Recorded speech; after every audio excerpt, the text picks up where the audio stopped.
Hello and welcome to another episode of Scott and Tobie Discuss. I'm here and with me. Mike. Cool. This week we're doing something a bit different. We're just going to review 4 random books. 2 that I've read that Tobie hasn't, and vice versa. We were going to do another King, but we're falling behind with our reading. So just to put in an episode, you're going to get this. Yeah. Bonus episode. Yeah. I think the plan is not to be too spoiler heavy, but it's pretty hard to talk about a book without spoilers. So spoilers be warned, whether we intend to or not. Yeah, definitely spoilers. Okay. In fact, yeah, heavy spoilers. Wreck them all. Destroy their books. Don't bother reading, just watch these. Right. Okay. I'm going to go first with one of mine, and that is Venus Underground by Jeff Vandermeer. Right. I don't know nothing about this book. I've never heard about it. You might know him recently because he had some fame with his Area X books became adapted into a film by Alex Garland under the name of Annihilation.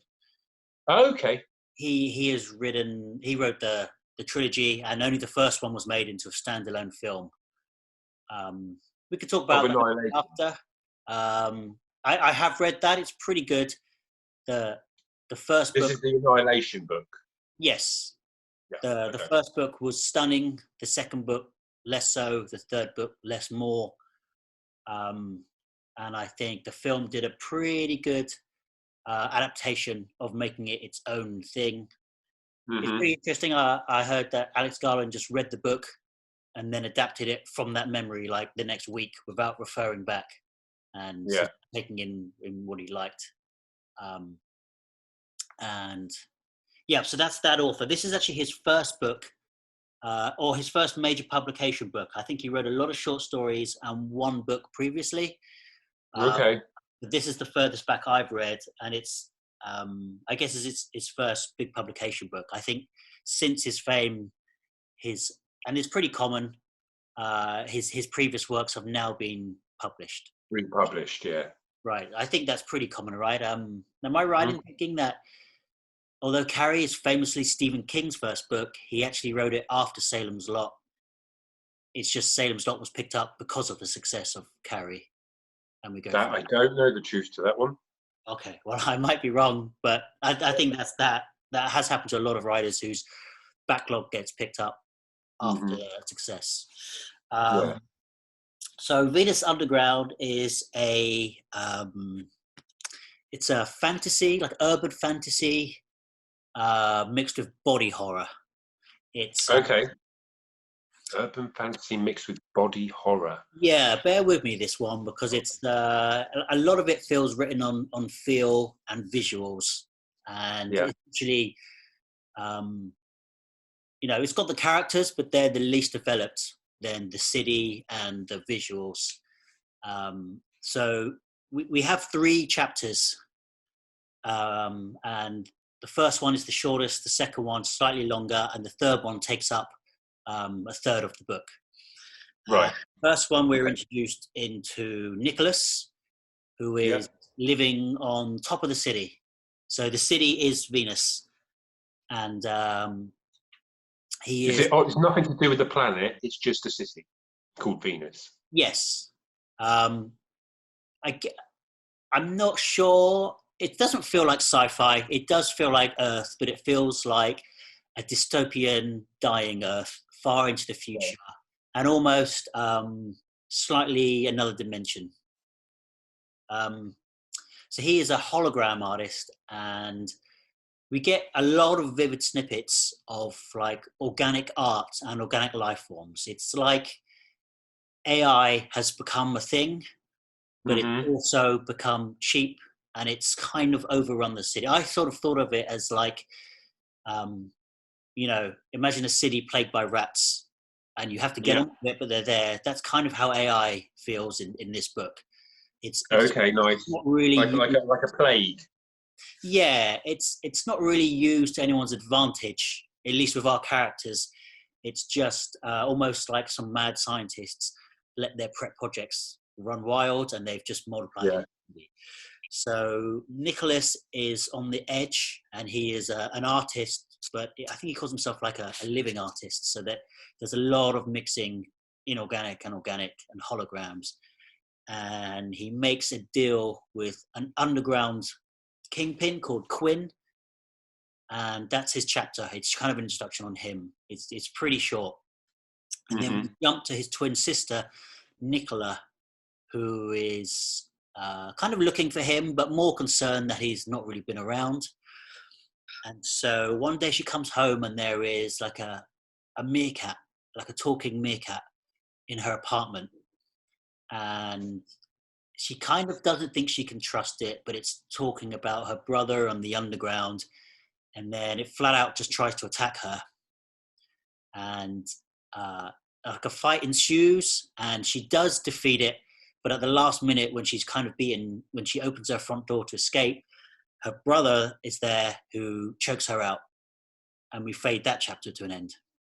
Oh, bloody hell. And they both feel like an intro. It's quite strangely done. Yeah. That's chapter 1 and chapter 2. Yes. They're both pretty short. Chapter 1 is written in first person. Chapter 2, second person. And the next chapter, third person. Okay. I'm not a big fan of that. It throws me. That's interesting. Yeah, especially second person. When the book starts saying you, I haven't read many. Maybe some books have a segment. And including this, like I said, it's a short chapter. But it doesn't help to get the book running. So how is it written in second person? Give me an example of second person reading. You open the door and you see a meerkat. You are tired. You are. Is that not first? Well, I suppose that is me. Somebody telling me. So yeah. Yeah. So it's almost saying that you're the character. Yeah, and I don't know why, other than the novelty of having the 1, 2, 3, first and first, second and second, third and third. That's interesting. Doesn't feel like it adds to anything particularly. We don't really get to know this character. And although she comes back into it, we never come into her head. We could talk about this more afterwards. It almost feels like the whole book was just like an exercise that went well and became published. But so part 3 is Shadrach, I think you pronounce, which is not a long lost lover, but like a boyfriend from the past who goes looking for her. And he finds the meerkat, and having some engineering, he kind of adapts it and sticks its head on a plate and renames it John the Baptist, and kind of finds out why the meerkat attacked her in the first place. And he basically sets off on an odyssey into the underground to retrieve her. Right. And I don't want to go too far with spoilers, because it is a very short book, and it does read fast. It's actually quite action. But I can talk about the style and stuff, you know. I did make some notes. So like it does feel like he is very meshing like technology and AI with like Hieronymus Bosch or what's the Dante's Inferno, because we go deeper and deeper into the city. And you know, the AI becomes more obscure. We get quite grotesque, you know, half man, half machine imagery and characters. Because the book's short, it does kind of feel like a list of characters. Like he'll find someone, they'll either help him or he'll have to defeat them, and then we move on to the next one. Longer book would have kind of come back round to them or had more payoff. It's just a sort of series of events with characters.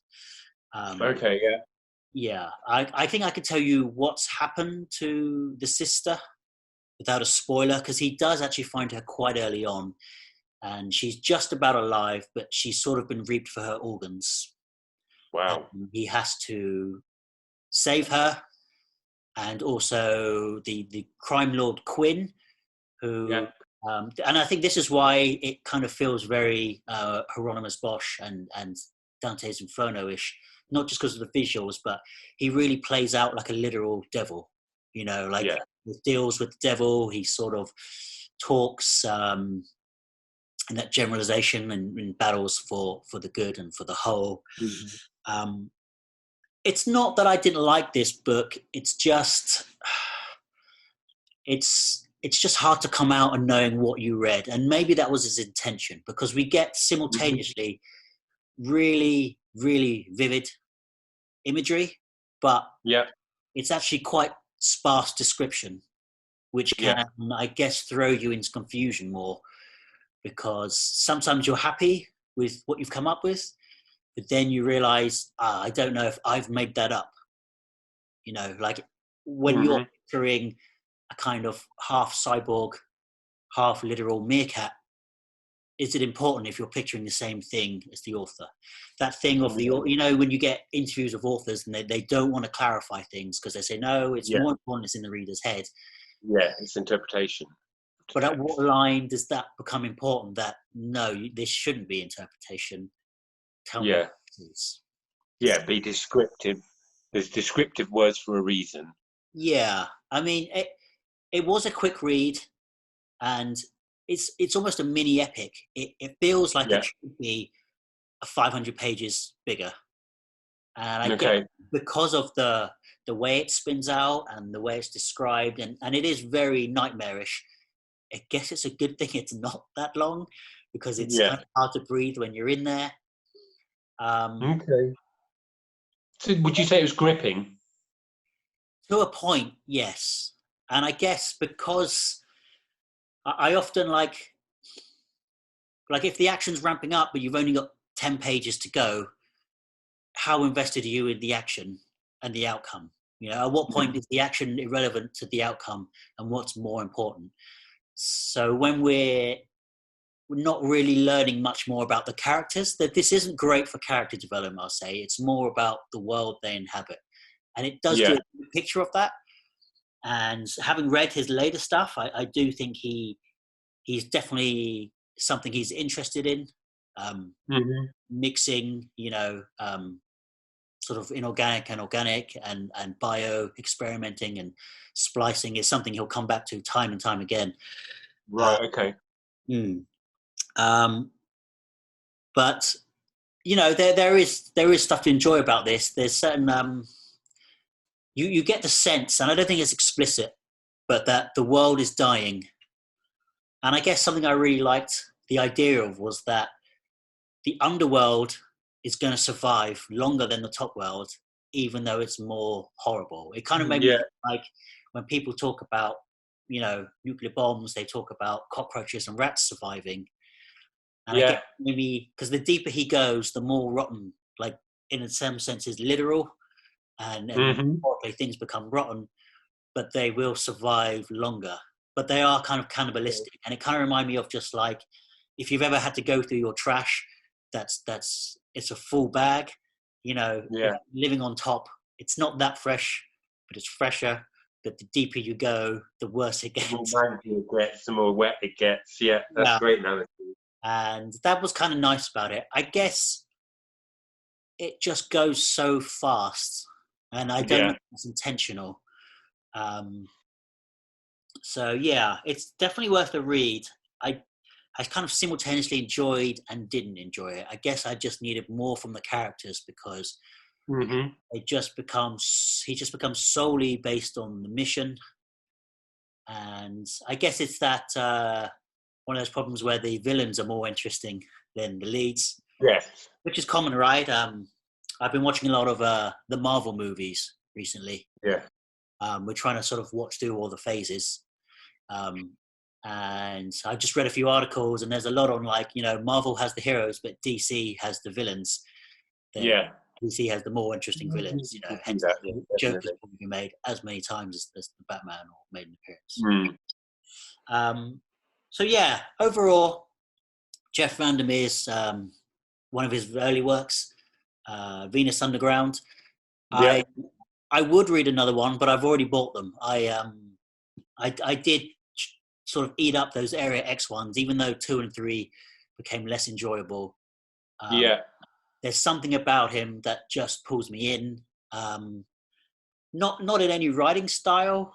does he remind me of Franz Kafka, but I don't really enjoy reading Franz Kafka, but I do, because there's something about it that puts me at unease that no other writer, no horror can do.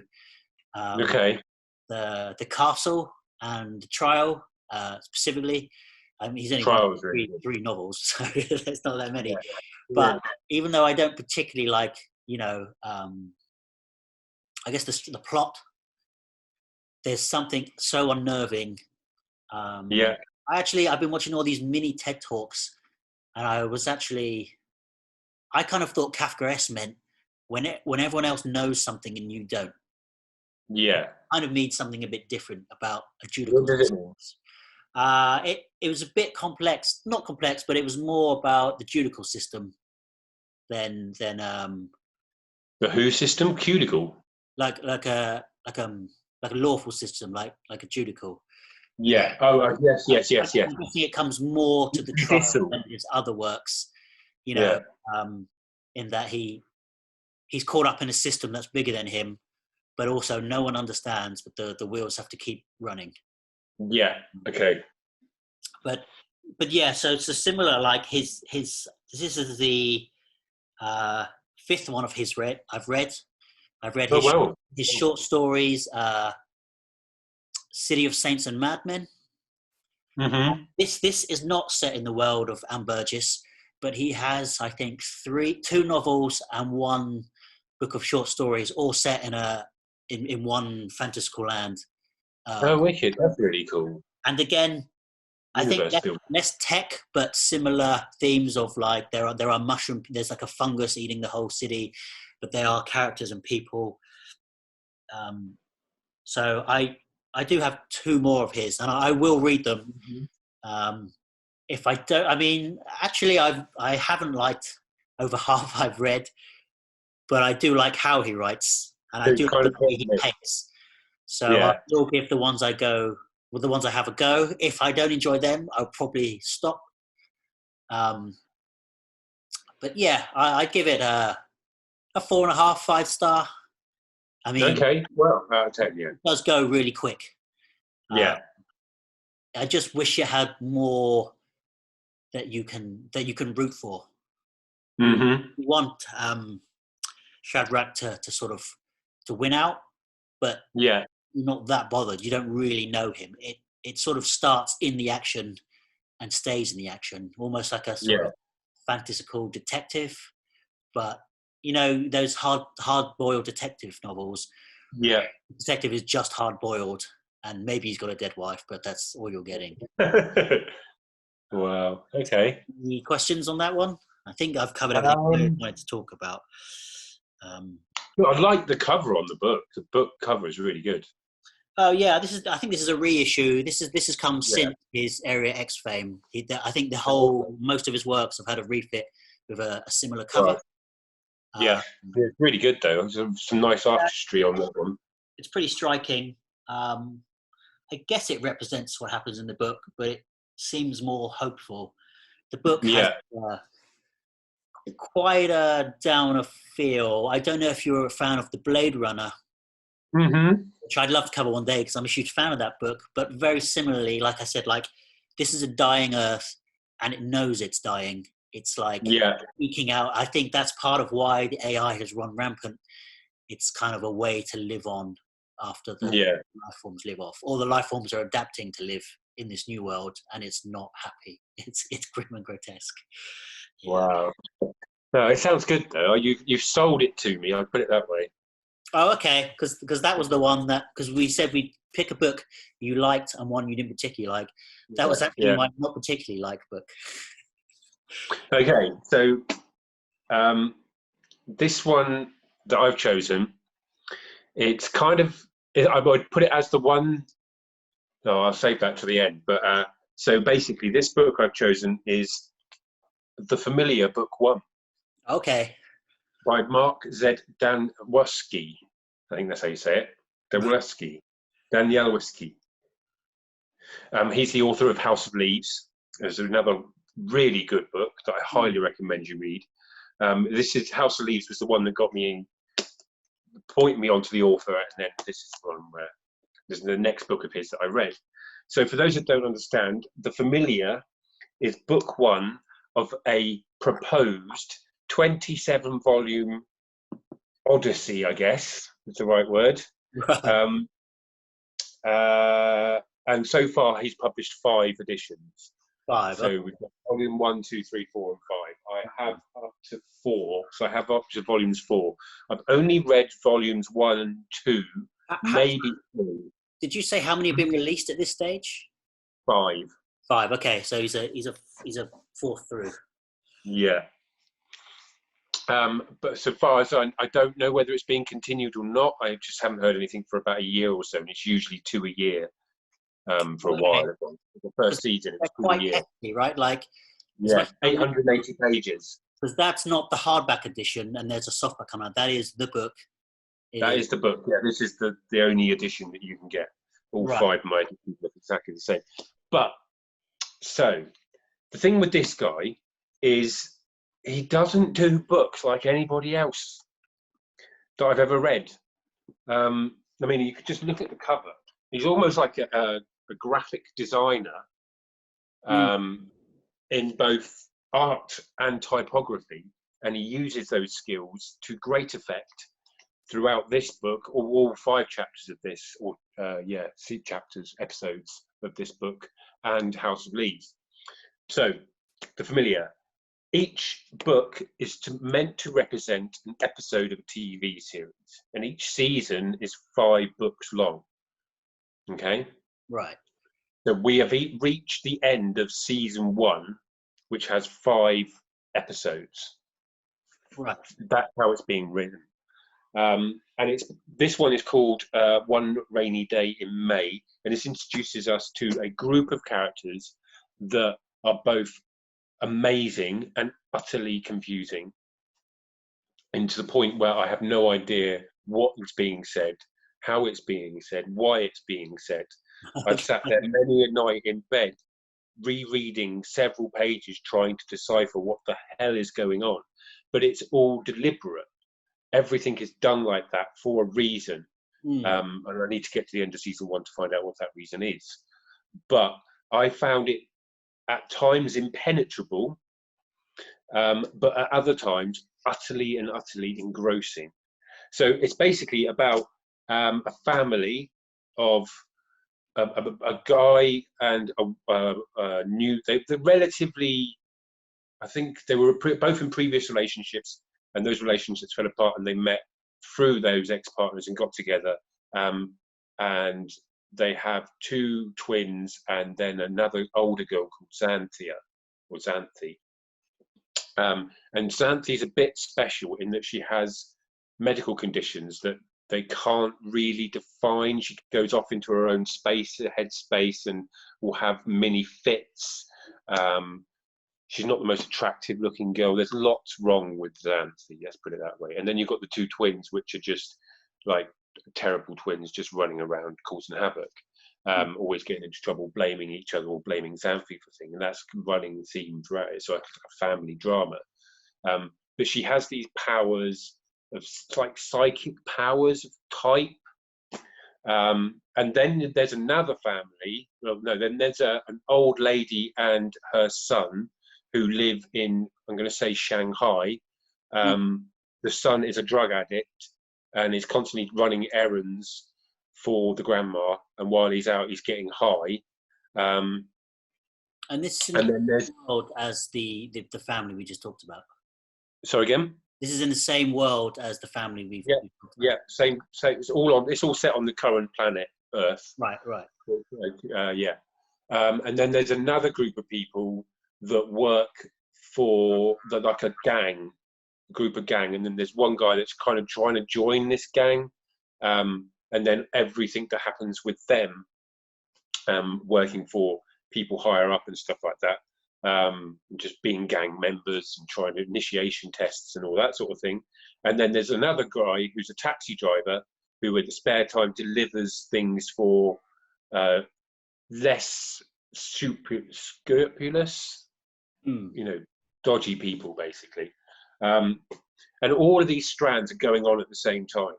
And there's another strand that's about two detectives that are trying to solve a case. And there's another strand of a bunch of people that are trying to keep an orb that they have secret from the government. Mm. And then there's a computer program that's narrating the whole thing. Right. From somewhere, possibly the orb. So you get a feel for what's happening. And throughout all of this, there is this, Xanthi has this, she has an episode and she decides, her parents decided to do something good for her and they take her to get a dog. And on the way to get a dog, it's raining really heavily and they get stuck in traffic on a bridge. And while they're in the bridge, Xanthi has one of her episodes and then bolts from the car into the middle of oncoming traffic. And her dad's the only other person in the car in the middle of this traffic jam. And she runs across the opposite side of the three-way in front of all the traffic and then disappears over the edge of the bridge for no reason whatsoever as far as you're concerned. And you follow her, the father in the background panicking, trying to run after her. And you follow her down into this, like, yeah, you know, in America where they have the gullies and all the water runs through. Right. Like a rain run. One of those, like an aqueduct. And she goes on down onto this slippy bank, falls in, and then ends up shoving her hand down a drain pipe in the ground and pulling out this manky white ball of dirt and fluff from at the back of this drain pipe. And it turns out there's a kitten. And she claims that she could hear it meowing from the car in the traffic jam with the radio on and the rain beating down. So it's physically impossible for her to have, she's found this kitten, pulled it out of this drain pipe, taking it back. They take it home and that's what she ends up getting rather than the dog, is this kitten. But she becomes unhealthily attached to the kitten, let's say, to the point where it's almost like a parasite that is draining her of her energy whenever she's not near it. When she's near the kitten, she's full of life and normal Xanthi, but when she's separated from it, taken to the doctors or to a psychiatrist by her parents, she starts to flag, her energy starts to whimper, all of that sort of thing. And throughout each of the 2-3 chapters that I read, Xanthi gets more and more weaker and the kitten gets more and more stronger. Oh, okay. Because I was going to make like an EP comparison. Yeah. No, it's like And it turns out that the kitten was, while they're trying to find a hope where the kitten came from, so they put out messages and stuff like that, turns out that the kitten was once owned by the old lady and the drug addict in Singapore. Okay, so the connections are starting to... And the kitten's just disappeared. We don't know why the kitten disappeared from this old lady. One minute she had it and the next minute it was gone. And then, yeah, so it's kind of, it started to thread this kitten narrative into it, that this parasitic entity has been floating around.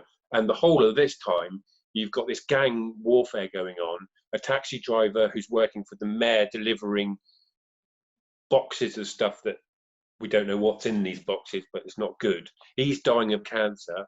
You've got the 2 coppers that are trying to solve these crimes that are being committed, I think, by the gangs. And it's all delivered. It's typography. So if you look, so I don't know if you can see that, but that's an example of some of the computer programming language that just appears when you're in the... Are there coherent sentences in there? I can't really see properly. Is that literally like some Linux text? Yeah. Basically, okay. Linux text, yeah. And then you've got like one page that's just got daddy written on it, and then a whole text of stuff like this. So anybody that's read House of Leaves will have an idea of what this is like. But it's very much all over the place. Like, that's 2 of the pages. Daddy save him, and a black line. Okay, because I have read The House of Leaves, and I guess it feels like he's trying to experiment with what it is to read a book. Like the experience of reading, he's trying to change it. That you can't sort of drone through the words at worst case. You can't audiobook it. You have to, or ideally, you can take in more than that. No, exactly that. Hang on, where is it? linked and necessary in this book? Or Say again, sorry. does it feel like it works? Because having read House of Does it Leaves, feel like it works? When it works, it really works. Like the story with Xanthi and the kitten is mind-blowingly good. It's really, really gripping, proper scary. Like you just retching. Like there's a point where she's in a zoo, and she goes up to the cages with like electronic locks and everything, and all these like tigers are in there, and her parents are down talking with the zookeeper, and they turn around and they see her, or they go up to find her, and she's in the pen with the lions, and all the lions are just sort of bowing in front of her, sort of thing. okay, And she has this scent of this kitten on it, and all she's managed to pop all the locks and everything on all these electronic gates, and it's none of it's explained. It just happens around her. So yeah, when it works, it really, really, really works, and it makes up for the bits that are so confusing and baffling because they don't seem to have a point in the main narrative at this point. But that's because I've only read 2, maybe 3 books. I can't remember if I've read the 3rd one or not. But they might all, from what reviews I've read of the subsequent ones, everything starts to tie together, and some moments are really, really clever. But as a singular book, just book 1.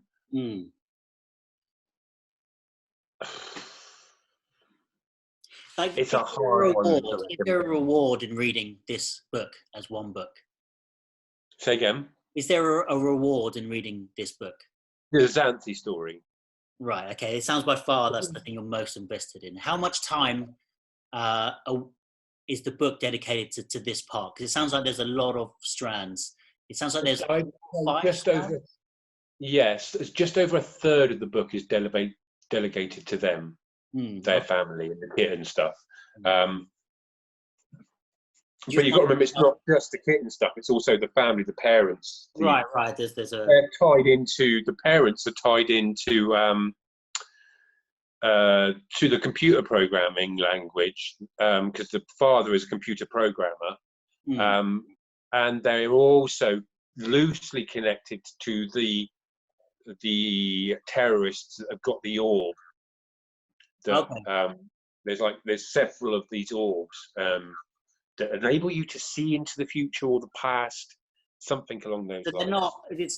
They're not hiding the, I guess, supernatural elements or the fantasy elements of the book. Are they quite strong and evident? Yeah, they're loose. They're from the beginning, or are they leaked in by the end? But it takes a while to really know. Well, take the people with the orb. There's all, like the ball that Sauron has in Lord of the Rings, the all-seeing eye. Yeah. It's kind of like that, and they keep it in a cloth. Yeah, they keep it in a cloth. And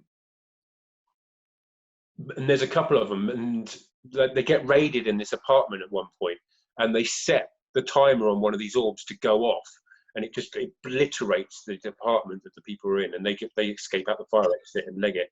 Oh, hang on, my phone's about to die. I'll be 2 seconds.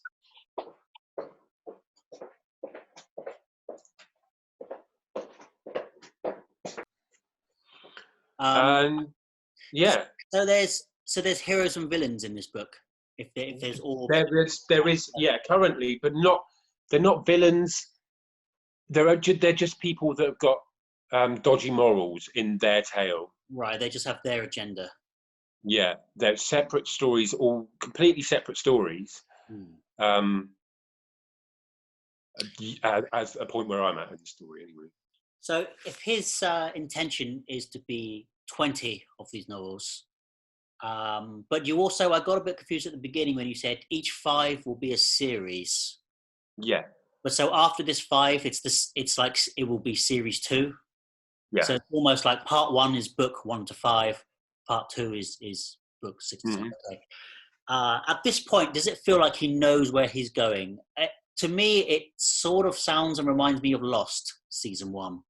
Yes, that's a good shout. Of openings. We're getting a lot of mystery, And if he's released the first 5, there's no real problem with that, because they are. No. It sounds like they are clearly intended to be read one and onwards. Yeah.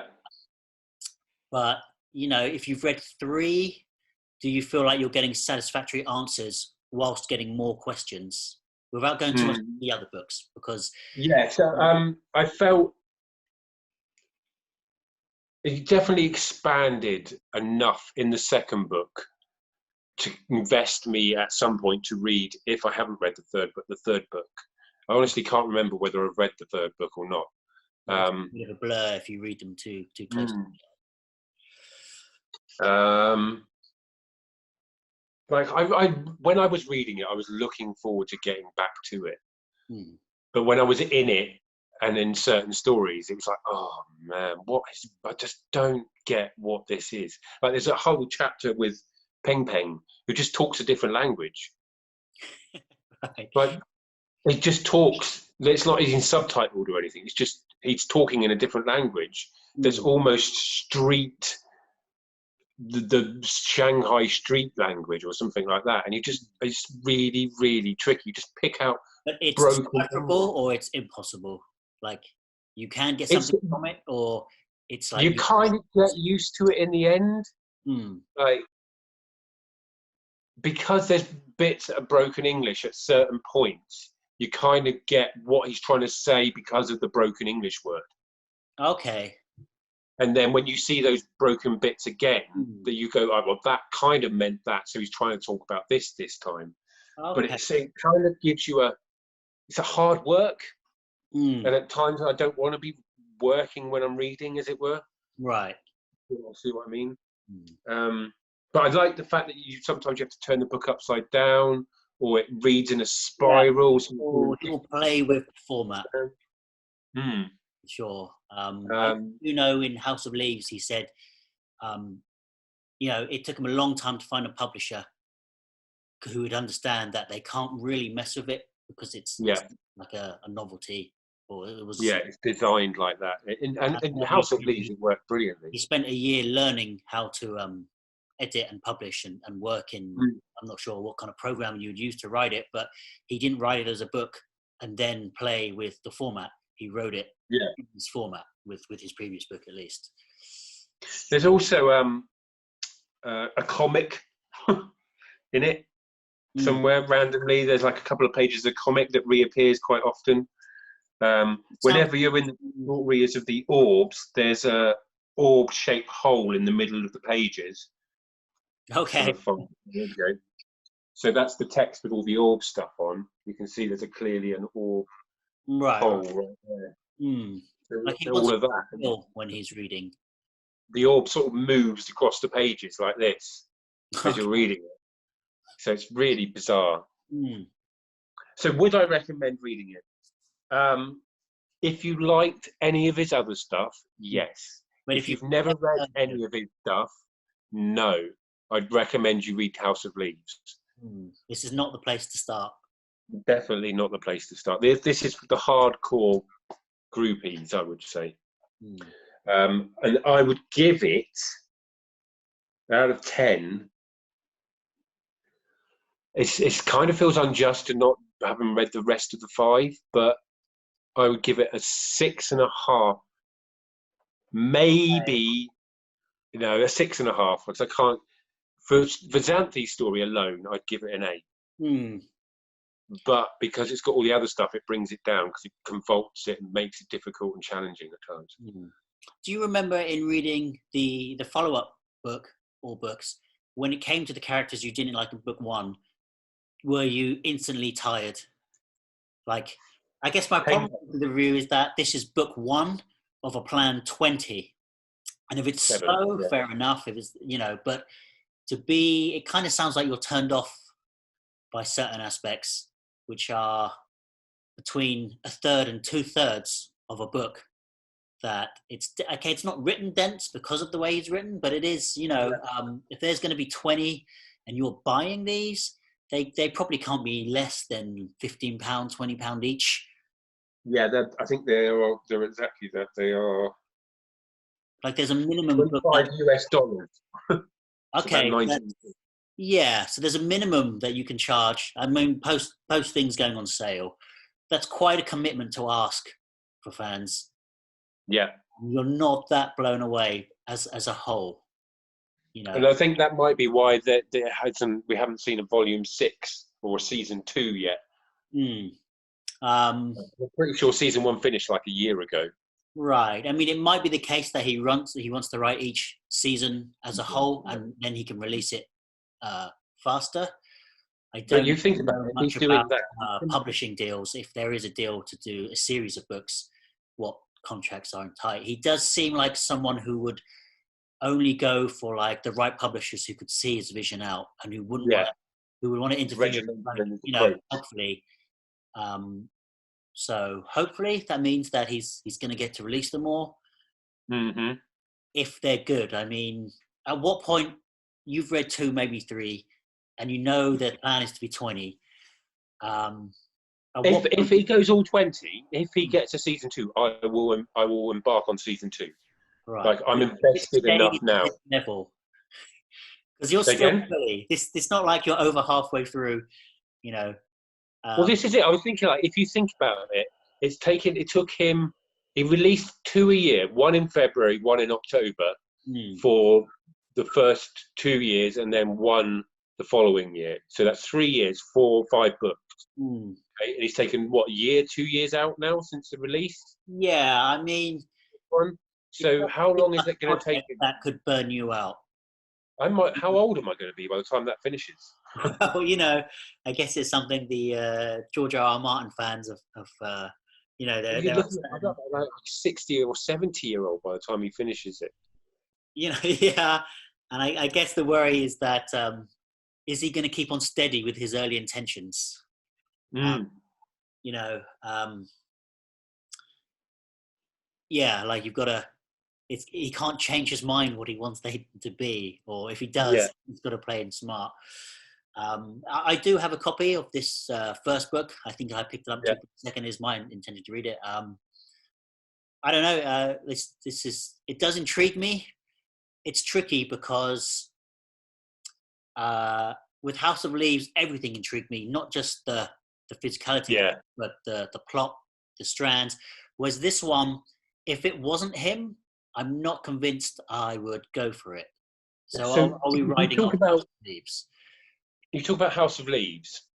Was there any elements of the House of Leaves you found annoying to read or drag to read? Uh, yes, but I didn't That's mind. what the familiar is. It meandered a lot. For those who don't know, we should cover it sometime. The House of Leaves. I Yeah. know I don't think I have a copy anymore, but I'm sure I can It's a sum up my own beautiful notes. book. You're following 3 strands, and one of them is the editor. The amount of editor's notes. It's almost like a commentary, like someone doing a documentary and letting the Yeah. speaker Annotating. speak for itself, Yeah. and then having a voiceover. Um, Yeah. That's what familiar is like. Like those bits, you're just like, ugh. But but you I read them. remember there is great meandering in the House of Leaves. It will take you back to a barge in the 18th century caught in the ice, and sometimes you're not sure if it links and it's obvious or it doesn't link. It's just a cool story, or you're too tired to pick up on the links. Yeah. Or your character, the person that's thinking about this is just off on a random thought process. Hmm. And that's naturally you're just being taken along for the ride of it. And it has no link whatsoever. Does everything seem clear in this book? I know there are. You said there was issues with dialogue, but Yeah. the street language. But Okay. I Okay. found in House of Leaves, sometimes I wasn't clear if something was literal or metaphysical or imaginary or real at times. And I, Okay. So this is. I'll give you an example. Just 2 paragraphs hmm, of Peng Peng's story. Okay. So the first word is in Cantonese. So I don't know what that says. Ends with a question mark. He asked after, how can't she remember him? Creamy melt already bearding her chin. Like Jing Jing know all her loyals, but since when Ting Li ever forget? Strangest though, come now, after her necklace gift, plod plod to her room, down onto the pallet, flat out again, only this time snoring, snoring. Okay, so it's I see Written what like you that. mean. There is a Chuck Palahniuk book. I think I pronounced his surname, called Pygmy, and Yeah. it is very similar. I think it gets better, but it's about someone moving to America from some. I didn't really enjoy it, some small tribe, but the whole book is written in broken pidgin English, and the Mm. calm fades really quick. Mm. It's not a long book, but when it's written like that, it is not short. And Yeah. kind of want it Another to product, break down more. another good example of that is Clockwork Orange. Okay, Um, You read that? I have. I actually really enjoyed the I don't know, you call it the linguistics of that, the play Mm. on slang and stuff. Yeah. It sounds like it uses that more sparingly, like it switches specific words like you should know Mm-hmm. them, What rather Clockwork than, Orange? rather than the character can't speak the language and is Yes. pushing words. Yes. Exactly. Yeah. You often get that in YA books. I don't know if you've read the Okay. Maze Runner books, but they often come up with their own swear words to keep it family friendly. I think in the Right. Maze Runner, it's shank, like, well, why don't you shank off? And Okay. they can Oh come up dear. with their own, especially when it's Gonna- dystopian future. Um, Yeah. you know, I guess they get away with it more because it's the intention is used exactly the same. You know, it's almost like they took out an F bomb with Yeah. this word. This. So Yeah. But, there you go. That's my first book, Familiar Book One. all right, thank you. Okay, you want to do two more? Yeah. Yeah. Okay, so book two from me review is Moshi Moshi by Banana Yoshimoto. Good name. Good name. She's Both. a Japanese author, and this is her. I don't know. She's written about 13, 14 books before, but she's pretty big on the short story circuit. Like a lot of her books are sort of three stories, Mm-hmm. three short stories. This one is a full one. It's about, in this edition, 200 pages. Okay. How many of you read it first? I've lost count, 4 or 5 maybe. Okay. She doesn't have just one publisher when it comes to her UK work. Right. And as far as I can tell, there's a lot of stuff that's hard to find in English language or unpublished. So Okay. it's someone I always try and keep an eye out and just grab when I can. It seems like Mm-hmm. she has a few big ones, like her debut Kitchen, I think will always be in publication, but some of her stuff just seems rarer than others. Yeah. So this book is about a character called Yoshi. Yoshi. She is, I'm guessing, early mid-20s. Within this, she's just moved into a Tokyo suburb. So she's in the Right. city, but if you know it well, it's kind of, I guess it has more Yeah. character. And it's her first time away from home. And about a year ago, her dad died. And Okay. the family, it's her, her mum and her dad, and the dad died. He was a musician, and they're still kind of reeling over his death. Yeah. So she gets a job as a little sous chef in a little restaurant, and there's a lot of it's a very descriptive book when it comes to locations, smells, textures, foods. You know, like it does a good job of describing like the narrow alleyways, but crammed with Yeah. life. And so one day her mum just comes and says that she's going to live with her, even though she's in a small apartment, because she says the house is just too haunted by their dad who passed away. Something she does well, which she's done in quite a few of her books, is she sort of hints at the metaphorical, but with a twist of literal. Like they talk about the haunting of the dad, and you sort of understand it in that the house is just too much of his stuff is there. You know, it's too much memory. But there's always that twist of very matter of factly talking about a literal ghost. Do you think some of that gets lost in translation? maybe lost or maybe made. It's hard to say. Mm. Some of the reviews for a few of the books I've enjoyed, uh, people have not enjoyed it, and they do blame the translation. But it's not really something I pick up on. Yeah. Um, I do read a fair amount of Japanese literature, Hmm. and it does seem as a nationwide style like it's quite simplistic in writing. At least the ones I have read, Yeah. Murakami and Ryu. I can't remember the name. He wrote Piercing and Audition, and does a lot of sort of. Oh yeah. Um, so yeah, so she's sort of haunted. She has common nightmares about her dad trying to call her because on the day he died, she was home, and the last time she saw him, he was looking for his phone, which he couldn't find, and she just sort of wonders if he had his phone, would he have tried to call them, or would it have changed things? And Yeah. so the How do way we know how he died? Hmm? We know how he died. Yeah, so he died. He was a musician. He was a keyboardist, and he was having an affair. And the woman he was having an affair with drove them out to a woods, like quite a famous forest, which we can talk about in a bit, and basically shot him and her. Oh And wow. so what is unclear is that if it was a murder or a suicide pact. And that's kind of where the family are left in like this disarray and not knowing Right. Okay. what it was, but also discovering that he was having an affair and Mm. that he died. And so it's quite a quiet story in terms of plot. Yeah. It's not that it's thin, it's just like the quiet life. There's lots of I think there's a lot of description of foods. Not such a bad thing. Yeah, she does start to get to know the manager of a venue that the father would play at a lot. Right. Okay. And it it initially seemed like a sort of older younger relationship, like not filling the void of her father, Yeah. but this guy could talk about her father in a way no one else could because it was like a friend and a colleague. Yeah. They do start romancing and they do hook up.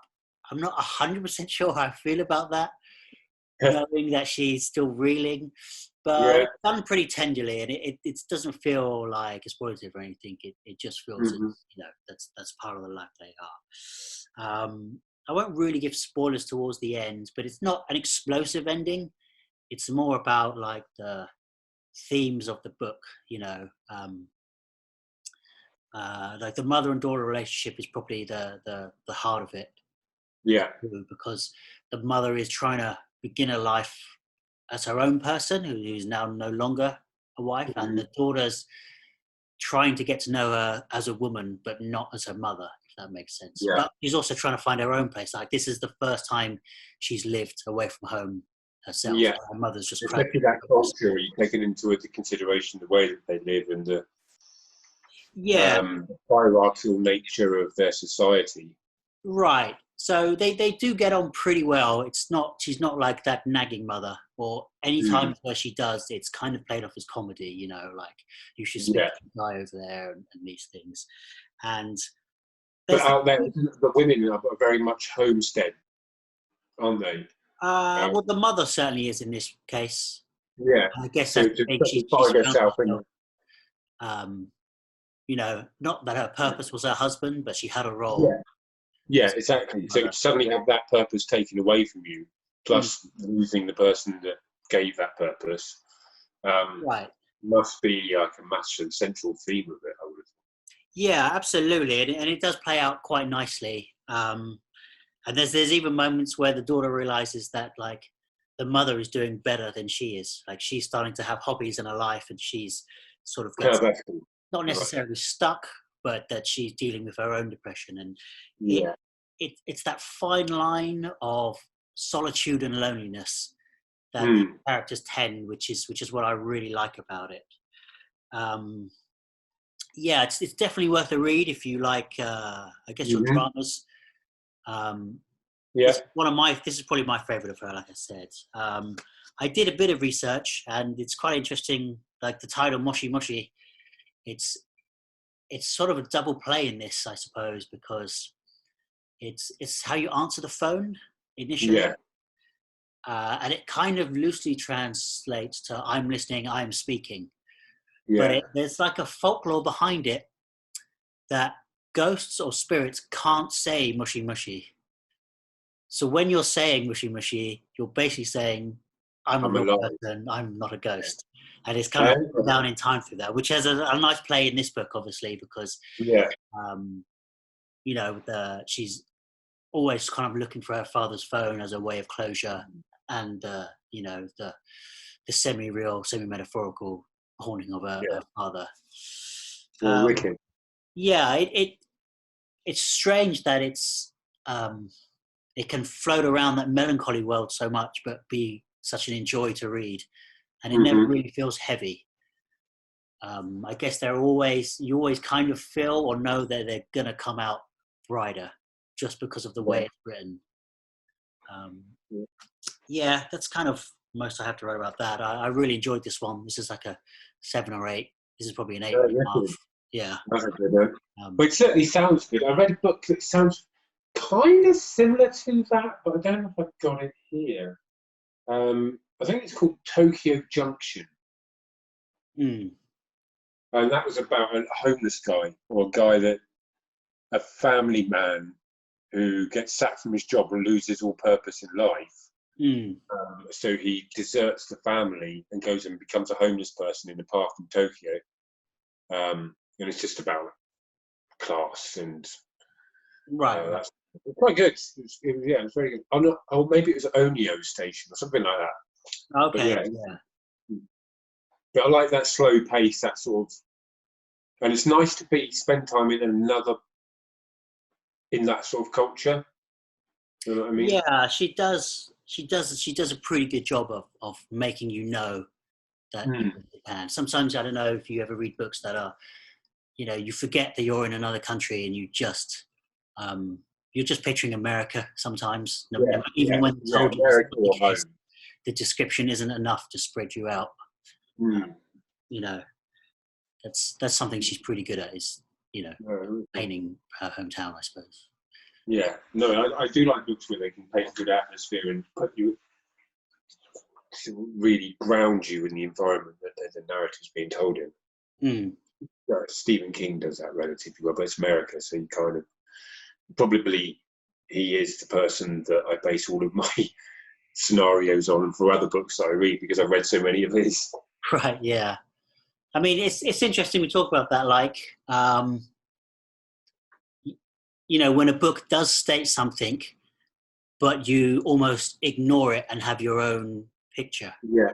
right? I think, I guess it's more evident in race in characters in books, but I know there was a lot of, there was some controversial debate when the Hunger Games came out on Mm. the race of a character. Okay. I think it was the Rue character. Yeah. People were sort of miffed that why someone who wasn't white wasn't cast. Mm. When you read the book, actually, it's not particularly overstated, but it is there that it's not a white character. Right. Okay. Um, And like you yeah, say, people just ignored it. I guess there is a strange way of I'm certainly guilty of that. If you're not always paying attention, or you do read but you sort of skim too quick, you're just kind of picturing um, Yeah. Joe Blogg, white guy, Yeah. woman, unless it's stated otherwise, or ethnically present in the book. Yeah. Definitely. Well, I think that's inherent um, in Yeah, most what people read, don't you? Depending on where your upbringing, it depends on what you project into the characters. Be interesting to see what a person of a different skin color or skin tone how they would, and I when guess they read the same book unless, as us, do they feel the characters in that tone? right, and unless the book is about race or discrimination, Mm. then you sort of don't want it coming up Yeah, arbitrarily for that reason, like unless it's yeah, precedent to it. Yeah. yeah. That's a good shout. Mm. Yeah, nice. All right. And what have you got? one for the notes. So I'm going to talk about a book that we both read, and you recommended I read earlier a couple of weeks. So I'm going to talk about Molly Gloss's Outside the Gates. Oh, okay, yes. So this is a very short, quick read. This was. It took me about a week, maybe. It's only, what is it? 97 pages long. Very, very short. So it's basically about, I think it's it's the best first novel I've seen in years. It's the first novel. So it's about a community that live inside these gates. It's like a gated community, large gated community. In medieval times, in my head, that's where I pictured it, not in America. And something happens inside the gates. I can't remember exactly what, or if you're even told, but I think you join our main character, which is Ren, I think, if I'm right. Or this kid, the boy, we'll call him the boy, on the outside of the gates, who's just been booted out of this community, and I'm not 100% certain what it is he's done. I don't think you're meant to know. That's probably why I can't remember, unless you can remember. No, I don't recollect. I think I read it. So he finds himself basically with a rucksack on the outside of these walls and just the forest in front of him.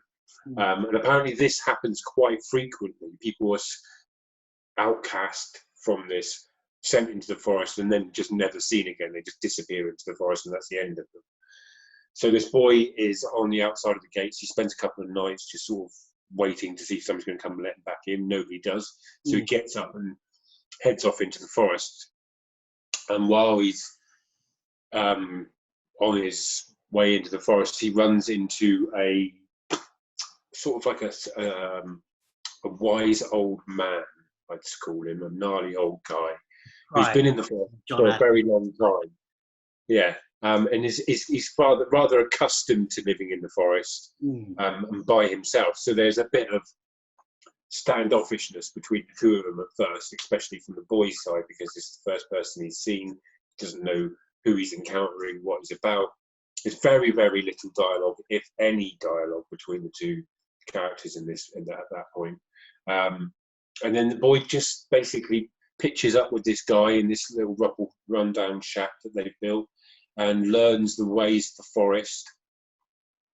And he also has the ability. This is why he was kicked out, I think, because he has the ability to talk to the forest creatures and communicate. Right. It's definitely a fantastical element, right? Yeah. So I think that's the reason he shows signs of something, inklings of this ability, and he's therefore booted out for that reason, because he's different from everybody else.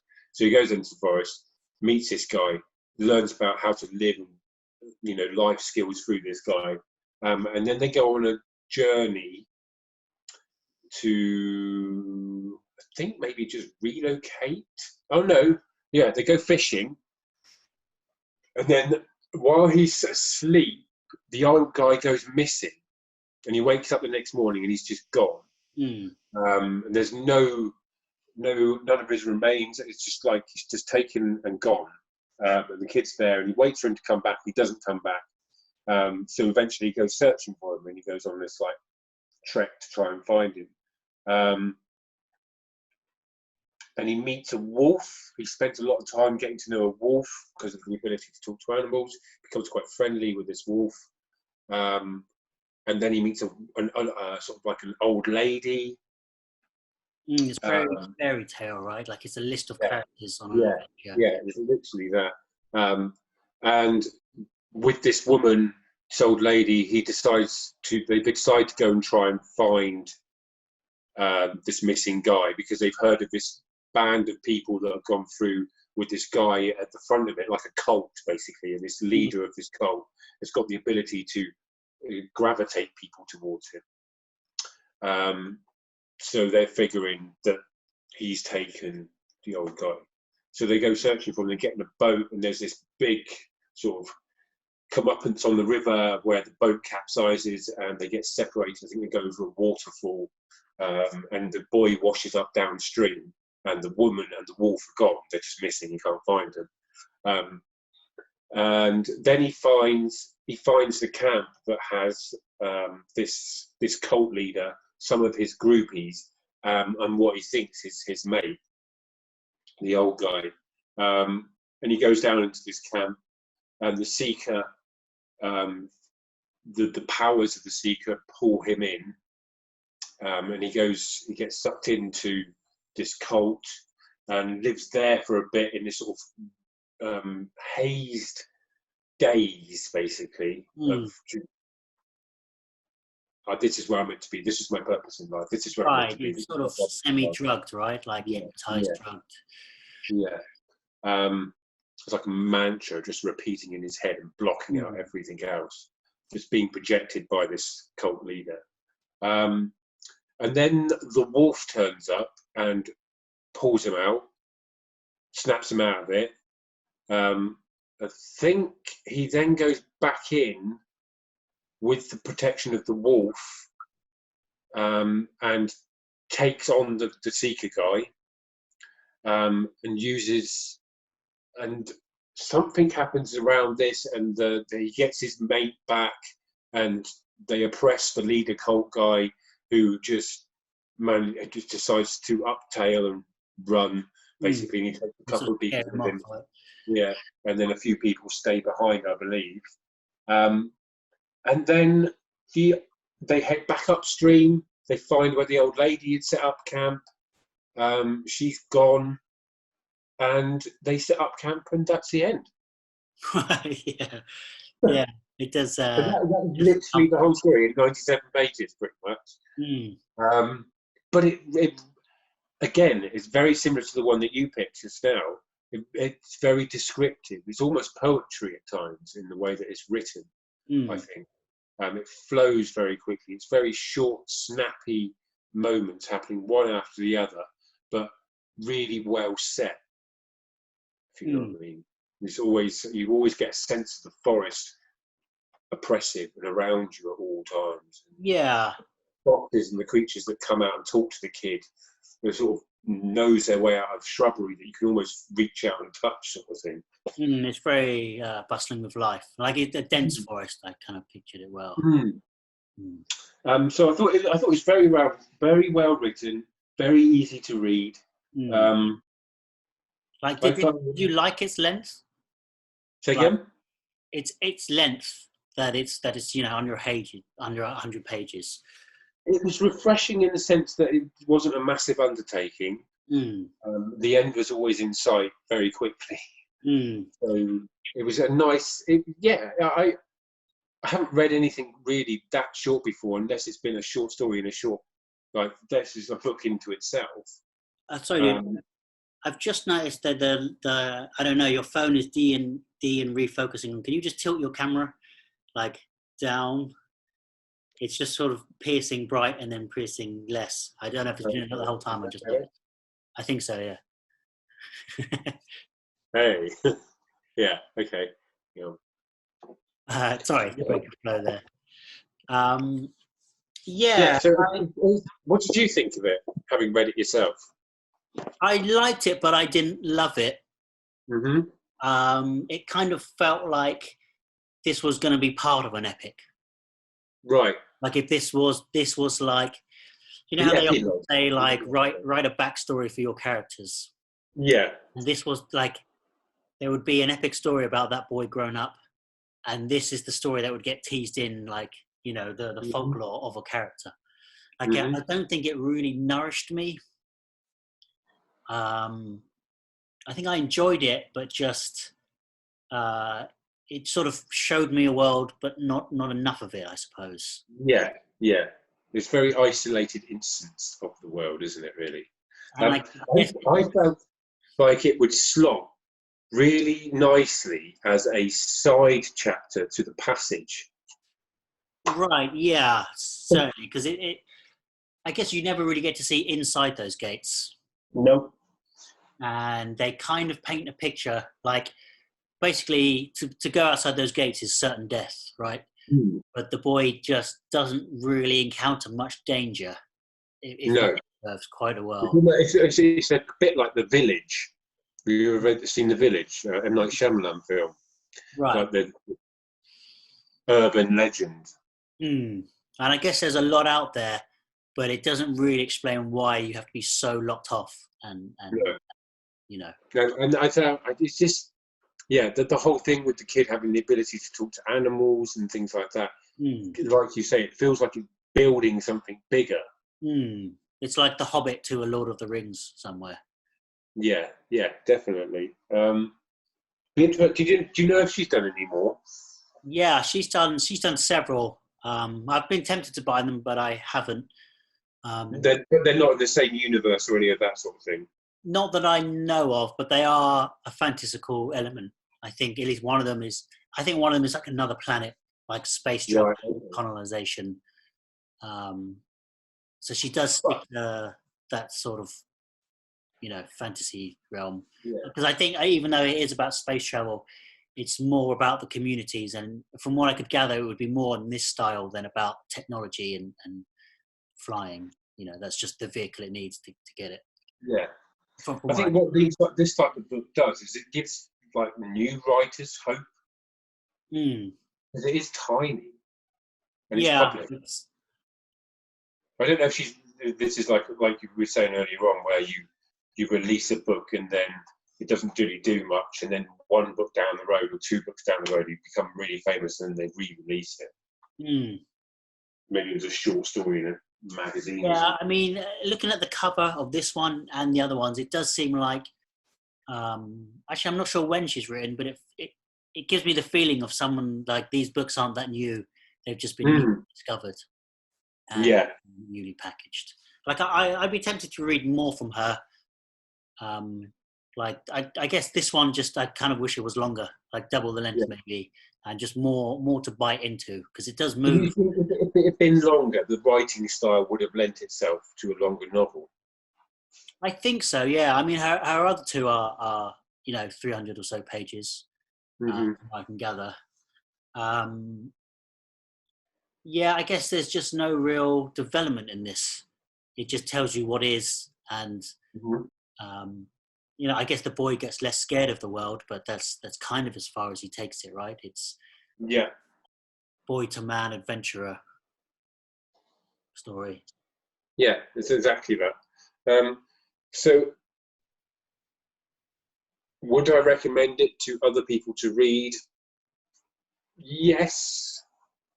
I'd probably recommend it to someone like Lana or someone like that. My daughter, who's like 10, 11, 12. I think it pitches in around there quite nicely. I certainly think, like if you weren't into fantasy, I don't think this would be the best place to start. No, definitely not. It is just a nice sort of introduction to a world, but not really got an awful lot beyond that. Right. So I would give this book a 5, probably. I think 5.5, 6. I think I think I just have mixed feelings of enjoying it and not enjoying it simultaneously, or maybe enjoying it but wishing it was more. Yeah, I think that was the same for me. I liked when I read it, but it wasn't an awful lot, and it didn't feel like I was swept away at any given point. Like if there was a highlight, could you talk about any highlights? The camp stuff with the Seeker and the boy trying to get the man back, that was a really good section. That's the latter half of that. It was like the last couple of chapters, I think.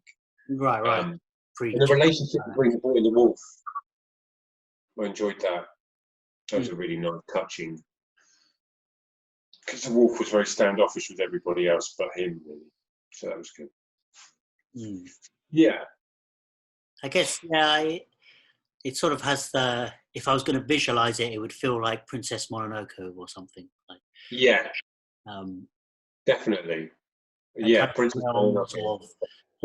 Pre-technology, but also well-built towers and weaponry and stuff like that. Yeah. I didn't particularly That's go a into very it. good shout, actually. Princess Mononoke is perfect for it.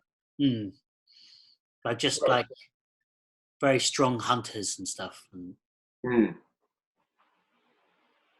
Yeah, all so right. Drew. Cool. Okay, well, that was 2 books down. Yes. Yes, there was 4 random books. What me and Tobie read at some point. Yep. And take that with, follow our advice and pick the ones up we thought were good. watching. Yeah. And if anybody does have any thoughts on the Familiar that have seen it, put them in the comments. We've got loads of comments. Yeah, I do have my copy. I'll have to give it a read, and then maybe I'll come back to this one time with more of a magnifying glass. Yeah, that would be good because it is worthy of a magnifying glass. Yeah, and probably a dissertation and TED talk. It's so bonkers. Yeah. Given our gap in the middle, if any viewers noticed a bit of a jump, it's because tech problems. We took like a tooth outbreak in the middle. I kept saying judical earlier. Yes, official. Yes. Yeah. And I couldn't figure out. I knew it wasn't right, but I couldn't think of it, so I stuck with it. And then I just went for a walk, and it sort of popped into me. Yeah. So don't put that one in the comments. Consider that as read. Yeah. So next week. Oh, hello. Next week we're going to try what again?